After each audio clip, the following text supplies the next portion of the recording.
bertanyakan lagi tentang siapa saja yang bertanggung jawab untuk memastikan penerapan etika profesi di Poliana. Yang bertanggung jawab. Baik, yang bertanggung jawab untuk memastikan penerapan etika profesi di Poliana adalah tenaga medis, yaitu dokter, perawat, bidan yang ada di sini. Baru pengelola rumah sakit ini, siapa pengelolanya? Ya pastilah ya kabupaten. Ya ini kan dia kabupaten, ini di bawah naungan pemerintah. Jadi kabupaten pun di sini juga sebagai pengelola penerapan etika profesi bertanggung jawab. Jadi tim kesehatan lainnya yaitu ahli gizi, karena pasien-pasien yang dirawat di sini pastilah akan memerlukan dia ilmu bagaimana ya makanan atau apa yang dijaga tentang makanan kepada pasien-pasien yang ada. Baru organisasi profesi Ikatan Dokter ID atau PPNI itu ada Persatuan Perawat Nasional Indonesia. Jadi itulah timnya ya yang di sini memastikan menerapkan etika profesi di Poliana ini. Etika profesi itu yang diterapkan di sini dengan yang bertanggung jawab untuk penerapan etika profesi itu di rumah sakit ini. Baik Bu. Baik Bu, saya akan mengambil pertanyaan. Kapan etika profesi harus diterapkan dalam pelayanan di Poliana? Baik, etika profesi harus diterapkan dalam pelayanan di Poliana itu, yaitu pertama kali pasien datang itu etika profesi itu sudah berjalan ya. Baru selama proses pelayanan etika profesi itu pun harus ditunjukkan bahwa inilah sebagai tenaga kesehatan kita langsung tanya ya apa keluhannya, datang kemari karena apa, baru apa yang sudah dilakukan, apa yang sudah dialami, sudah berapa lama, itu langsung dipertanyakan kepada keluarga si anak. Baru saat memberikan informasi, misalnya keluarga pasien itu datang, dia nggak ngerti apa-apa, kita langsung tanya gitu ya, langsung kita edukasi. Kalau misalnya dia bilang kami nggak punya administrasi BPJS, kami nggak ngerti, kami nggak punya uang, maka tenaga kesehatan ini langsung menginformasikan supaya dia tahu bertujuan kemana dia supaya selesai masalah yang dia bawa dari rumah tadi. Baru saat menghadapi situasi darurat atau kegentingan, misalnya pasien itu datang dengan darurat, contoh dia kena gigit ular, jadi dia nggak ngerti, dia taunya ke Poliana. Kita harus tahu mengarahkan pasien itu ke gawat darurat, di mana UGD ada dekat di sini, kita langsung bawa ke situ supaya dapat pertolongan pertama kepada pasien itu. Itulah yang kita lakukan kepada pasien yang datang pertama sekali. Pertanyaan selanjutnya saya akan bertanya, di mana tenaga medis biasanya menghadapi tantangan dalam menjaga etika profesi di Poliana?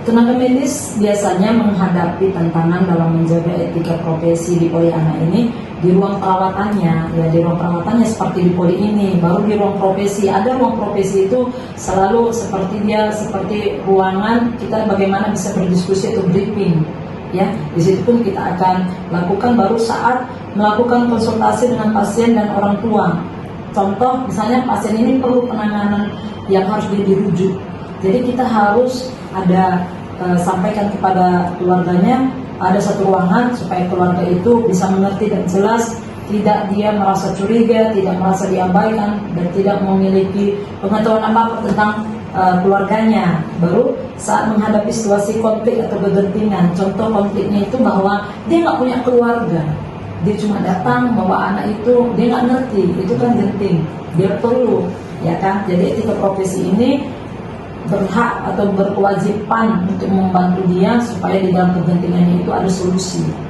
Itulah yang boleh kami terapkan menghadapi tantangan di dalam menjaga etika profesi ini, sehingga dia benarlah datang ke tempat ini bahwa dia seorang masyarakat yang perlu dibantu. Itu etika profesi yang diterapkan.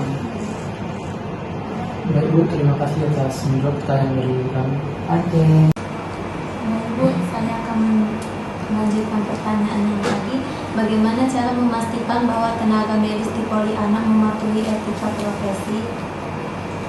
Cara memastikan bahwa tenaga medis di Poliana ini mematuhi etika profesi daripada kesehatan di sini adalah melakukan pelatihan. Jadi di sini selalu diadakan pelatihan ya. latihan itu apa-apa saja yang bisa dibutuhkan oleh masyarakat. Di sini tetap diadakan pelatihan supaya ilmu yang ada, apalagi tentang ilmu kesehatan anak itu teruji. Jadi karena kita tahu ya bahwa penyakit itu selalu nggak itu aja. Jadi pelatihan itu perlu, apalagi untuk penanganan segera kepada pasien-pasien yang datang kemari.